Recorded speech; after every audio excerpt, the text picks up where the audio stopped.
Police की मौजूदगी में आयुक्त पर लगा है भ्रष्टाचार का आरोप। टॉयलेट में गया और बढ़ जाके विवाद ने शांत करने के लिए चर्चा है जी की करी। पड़ोस में रहने वाली दुकानदार है जिसको दूसरे दुकानदार को सिर फोड़ दियो।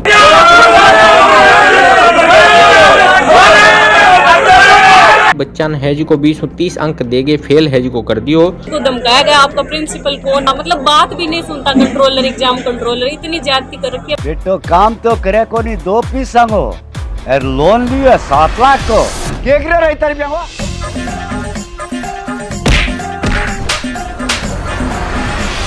पूरी वेब सीरीज देखने के लिए डाउनलोड करें स्टेज ऐप। राम राम सामा मनोज और थे देख रहे हो झिलको चूरू चैनल पर नया हो तो सब्सक्राइब करियो ताकि चूरू जिले अपडेट देश का सब बड़ी। और पहली खबर की बात करा तो एम्पायर कमेटी की बैठक हुई चूरू में, में हंगामो है वो हुए है। पुलिस की मौजूदगी में आयुक्त पर लगा है भ्रष्टाचार का आरोप।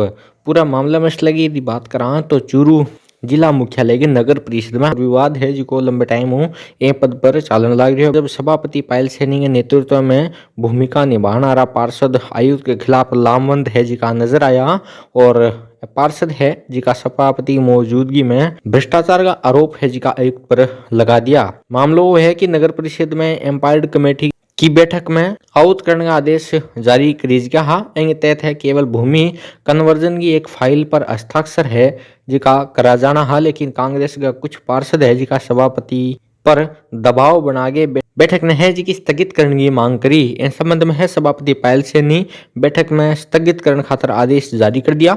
सभापति एजेंडा की फाइल मांगी तो आयुक्त है जी को आनाकानी करने लगा।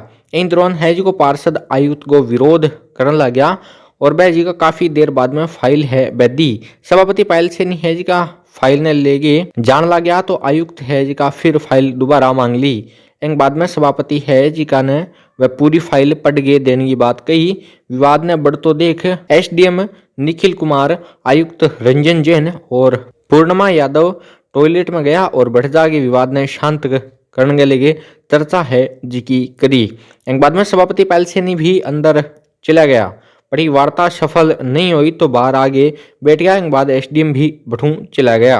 अब मीटिंग है जी की स्थगित करे जाने लगे। सभापति आदेश के बाद आयुक्त है रंजन जैन पुलिस प्रशासन ने इमदाद मांगी और एक बाद में है जी को पुलिस नगर परिषद में डेरो डाल दियो। बठे भूमि कन्वर्जन की फाइल को विरोध करते हुए है जी को कांग्रेस का पार्षद सभापति के चैम्बर में एकत्रित हो गया। बैंक बाद में है जी को फाइल के सागे ही शहर की करीब 800 फाइलों ने भी शामिल करने की मांग करी। पार्षद आयुक्त के चैम्बर में गया और मामले लेके वार्ता करी, लेकिन आयुक्त है जी को सभापति और पार्षद एक भी को नहीं सुनी। एक बाद में है जी को पार्षद कहो कि यदि आयुक्त नहीं माने तो अठे है जी को आत्मदाह कर लिया। आक्रोश बढ़तो देख है जी को पुलिस आयुक्त के चैम्बर में पहुंची और पार्षद है जी का आयुक्त पर केवल एक फाइल के पेंटे मीटिंग बुलानी और एक बाद में पैसा खाने को आरोप है जी को भी लगा दियो। भ्रष्टाचारी ईओ ने बाहर निकालो नारा है जी का लगा और हंगामे तस्वीर भी लगातार थे देख पा रहा हो। आयुक्त के कुछ कह रहे हैं और पायल से नहीं हंगामे पर के कह रहे हैं। हंगामों किया हो रही है, सुनो और देखो। बैठक के एजेंडे को लेके जो पार्षदों में द्वारा विरोध किया गया तो बैठक के जो सभापति है जो उनके द्वारा निर्णय लिया गया कि वो मीटिंग बाद में कंडक्ट करेंगे और इस विषय पर ही जो है वार्ता होगी। अभी तो नहीं कर सकते आयुक्त द्वारा भ्रष्टाचार किया, लेकिन हाँ आरोप जरूर लगे हैं और मैं ये चाहूंगी कि उन आरोपों का निस्तारण होने के बाद में आयुक्त साहब को मेरी हिदायत है, लंबी नौकरी है इनका, हम लोग जनप्रतिनिधि हैं लेकिन इनकी नौकरी बहुत लंबी है तो इनको जो है सारे पक्ष सुन के अपने आरोपों का निस्तारण करके ही आगामी कदम जो है उठाना चाहिए। मूल पत्रावली अभी नगर परिषद के अंदर है ही नहीं और मूल पत्रावली के बिना कोई भी मीटिंग जो कॉल नहीं की जाती। आज जो है अभी मूल पत्रावली नहीं होने का पता चला है तो जरूर इसकी एफआईआर भी दर्ज करवाई जाएगी। आयुक्त साहब को मैं कहूंगी कि इसका सर्च नोट जो है वो निकाला जाए, एफआईआर करवाई जाए, क्योंकि मूल पत्रावली के बिना हम लेआउट प्लान पास भी नहीं कर सकते। आगे खबर की बात करा तो चूरू कलेक्ट्रेट का पास है जी को पड़ोस में रहने वाली दुकानदार है जी को दूसरे दुकानदार को सिर फोड़ दियो। पूरा मामले की बात करा जो चूरू में कलेक्ट्रेट सर्किल पर कपड़ा की प्रेस का काम करना हरा हो जिका के हेलमेट बेचना आरोप पड़ोसी है जी को कोई हथियारों मार के सर फोड़ दियो। पीड़ित असलम बड़ो भाई ताजिर बतायो कि मेरो भाई है जी को कलेक्ट्रेट का पास कपड़े की केब प्रेस करने की थड़ी लगा रखी है, पास में ही हेलमेट बेचने की एक थड़ी है हेलमेट बेचन आ रही थड़ी का मालिक गणेश गुर्जर शाम करीब 6-6:30 बजे के आसपास है कि धारदार हथियारों बेंग भाई पर हमलो कर दियो और सर के ऊपर हमलो है जिको करी जियो। ताहिर बताया हुआ कि गणेश गुर्जर है जिको बेंग भाई असलम ने सुबह ही गाली गलौज करने लाग रही हो। बार बार मना करने पर गणेश है जिको असलम पर धारदार हथियारों वार कर दियो। बाद में असलम है जिको आपका दोस्तान फोन करियो। असलम का दोस्त राजकीय भरतिया जिला अस्पताल पहुंचा जठे बाने आपातकालीन वार्ड में ले गयो। ताहिर बताए है कि असलम जब आपका दोस्तान के आगे दुकान आयो तो दुकान में रखेड़ा 2-3 रुपया भी बने को नहीं मिला। ताहिर बताए है कि फिर पुलिस ने बुलायो और पुलिस है जिको फिलहाल असलम का पर्चा बयान लेके मामलो दर्ज कर लियो है। आगे खबर की बात कर लिया तो राजस्थान महिला आयोग रिहाना रिहाज है जिके ने DRT बेंच का विद्यार्थी है वह ज्ञापन सौंप्यो है। चूरू के टाउन हॉल में DRT रिजल्ट में होड़े अन्याय ने लेके DRT 2018-19 के बेंच के अभ्यर्थियों ने राजस्थान महिला आयोग की अध्यक्ष रिहाना रियाज ने ज्ञापन है जिका ये लोग सौंप्यो है। DRT बेंच का विद्यार्थी है जिका सोनम वर्मा बताया है कि 2 साल कंप्लीट होने पर कोर्स में 5 साल है जिका लगने लग रहा है। 5 साल लगने के बावजूद प्रैक्टिकल में 600 मुँह 400 बच्चा है जिका फेल कर दिया गया है। प्रोटोकॉल में खाली रिकॉर्ड में 50 अंक है जिका हो है। विद्यार्थियों की फाइल जमा कराने के बाद भी खाली रिकॉर्ड में नंबर है जिको नहीं दिया जाने लग रहा है, बल्कि मौखिक परीक्षा और लिखित प्रश्न पत्र है जिका अंक दिया जा रहे हैं। एंग बावजूद भी बच्चा ने है जिको 20-30 अंक देगे फेल है जिको कर दियो। विद्यार्थियां लिखित परीक्षा में प्रथम डिवीजन में उत्तीर्ण है। जानकारी के अनुसार अभी सहायक रेडियोग्राफर की भर्ती में फॉर्म जमा होने हारा है। अगर प्रैक्टिकल का पुनः मूल्यांकन और दोबारा प्रैक्टिकल करवाया गया तो 15 जनवरी में पहले दोबारा रिजल्ट है जिको जारी नहीं होएगो तो DRT 2018-19 का बेंच का जिका बच्चा है बम सरकार द्वारा देन आ रही भर्ती में वह है जिका वंचित रह जाएगा। बंग भविष्य में 5 साल बाद भी अंधकार है जिको जारी रहेगो। इंसाफ ने लेके है जिको आज ज्ञापन है वो देजगो है। विद्यार्थी लोग की कुछ कह रहे है सुनांगा। राजस्थान पैरामेडिकल काउंसिल RPMC के स्टूडेंट हैं। आज हमने जो रिहाना रियाज जी हैं महिला आयोग के अध्यक्ष हैं उनको एक ये ज्ञापन सौंपा है कि हमारे क्या है कि 28 नवंबर को हमारा रिजल्ट आया था। DRT के स्टूडेंट हैं हम, डिप्लोमा इन रेडिएशन टेक्नोलॉजी। तो उसमें क्या है कि 600 बच्चों ने एग्जाम दिया था, उसमें से 400 लगभग बच्चों को प्रैक्टिकल परीक्षा में फेल कर दिया गया।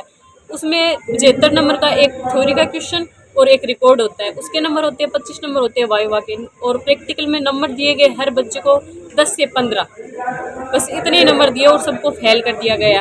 हालांकि हमारी भर्ती है अभी, उसके जो फॉर्म है अभी स्टार्ट हुए हैं, 30 दिसंबर से स्टार्ट होंगे और 29 जनवरी तक हैं, ठीक है। तो उसमें हम शामिल नहीं हो पाएंगे क्योंकि उसमें रजिस्ट्रेशन नंबर चाहिए बाकायदा और हमें कर दिया गया फेल। तो बिना रजिस्ट्रेशन नंबर हम कैसे शामिल हो। और लगातार 1 महीना हो गया, 1 महीने से संघर्ष कर रहे हैं बच्चे, लगातार जयपुर जा रहे हैं, जयपुर जाके आ रहे हैं, लेकिन उनको या तो पहले तसल्ली दी थी, 5 बार गए थे, 3 तारीख को गए तब तसल्ली दी, फिर से 5 को गए तब उनको ये बोला कि आपका ना 30 तारीख तक आपका कंप्लीट काम हो जाएगा और रिजल्ट भी आ जाएगा, आप भर्ती में शामिल हो जाओगे, लेकिन ऐसा कुछ भी नहीं हुआ।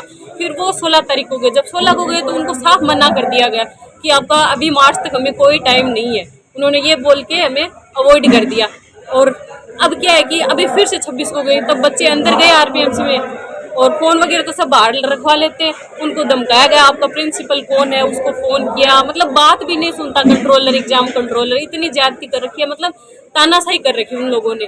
और दोबारा प्रैक्टिकल नहीं करवा रहे हैं। हमने गोविंद सिंह जी डोटासरा से भी उनको कल कॉल करवाया था, उनको उन्होंने ये बोला कि हम करवा देंगे, प्रोसीजर से होता है काम। क्या प्रोसीजर ये बताओ, 1 महीना हो गया रिजल्ट आए हुए, इतनी प्रोसीजर चलती है क्या? लेकिन अभी तक हमारा कोई हल नहीं है। अगर ये मतलब हमारा रिजल्ट नहीं आता, प्रैक्टिकल अगर नहीं होता है या फिर पुनः मूल्यांकन करके अगर हमें बोनस अंक नहीं दिए जाते हैं तो हम इस भर्ती से वंचित रह जाएंगे। आज 5 साल हो गए हमें, हमारा भविष्य अंधकार में है। हालांकि हम सबकी मेरिट है, जितने भी बच्चे फेल है ना प्रैक्टिकल में, सबके फर्स्ट डिवीजन से पास है थ्योरी में बच्चा, लेकिन वो प्रैक्टिकल में फेल कर दिया। अब बताओ ये कहाँ की मतलब क्या इंसाफ है। राजकीय भर्ती अस्पताल में राज्य में कोरोना की दस्तक है, बादेन लाग दी है, तो CMHO वह अस्पताल प्रशासन है वह मॉक ड्रिल है जिकी करी है। पूरी खबर की बात करा तो राज्य में कोरोना का बढ़ता मामला है। बाद में अब चूरू के डीबी अस्पताल में प्रशासन है वो मॉक ड्रिल के जरिए अलर्ट होते हो नजर आए है। सीएमएचओ डॉक्टर मनोज शर्मा और अस्पताल अधीक्षक हनुमान जयपाल है जी का अस्पताल में मॉक ड्रिल करके बिना मास्क आन आ रहा ओपीडी में की पर्ची है जी को नहीं देने का आदेश दिया है। और जयपाल बताया है कि प्रदेश में कोरोना का नया वेरिएंट है बेंगा मरीज मिल गया है, इसलिए मेडिकल कॉलेज और अस्पताल स्टाफ की बैठक है जी की ली गई है, जिसमें कॉलेज और अस्पताल का doctor, nursing officer, ward boy, computer operator, security guard सहित विभाग का विभागीय अध्यक्ष मौजूद है जी का रहे सभी ने निर्देश दिया गया है। अधीक्षक जयपाल बताया है कि अस्पताल में कोई भी व्यक्ति बिना मास्क के नजर आवे तो पहली बहने हैं सभी ने सलाह दी जाएगी, बाद में है कोई नहीं मानेगो तो जुर्माना भी लगाया जाएगा।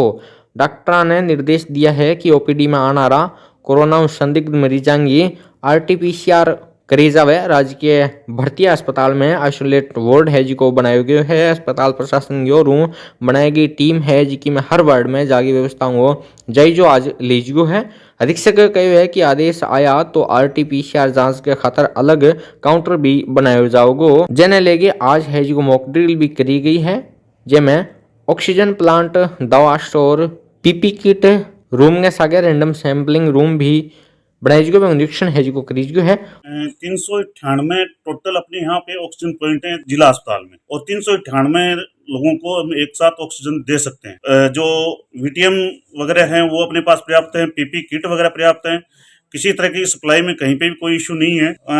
और कहीं कोई अगर ऐसा कोई स्थिति बनेगी तो उसकी कमी रहने भी नहीं दी जाएगी। एक बार तो ये गाइडलाइन हमने जारी की है, बिना मास्क हम अलाउ नहीं करेंगे, तो पर्ची के लिए तो मास्क जरूरी है, और पेशेंट जो भी आ रहा है वो बाकायदा पर्ची लेके के लिए मास्क पहन के आ रहा है। फिर भी मैं दोबारा देखूंगा अगर अपने वार्ड में कोई भी पेशेंट या कोई भी रिश्तेदार बिना मास्क के अगर घूमता है उसके खिलाफ अपना सिर्फ कार्रवाई करेंगे। और जिला का जी का दर्शक है बहु वो भी निवेदन रहो कि अभी तक अपने आसपास के क्षेत्र में जरूर कोरोना का मामला आना शुरू को नहीं है, लेकिन अलर्ट है जिको थोड़ो रहने की आवश्यकता है। बाकी कोरोना पर थे कि कुछ सोच रहे हो जरूर कमेंट बॉक्स के द्वारा बताओगा। बाकी अन्य अपडेट खातर बनिया रोज हिल को चूरू पे जय चूरू, जय राजस्थान, जय हिंद।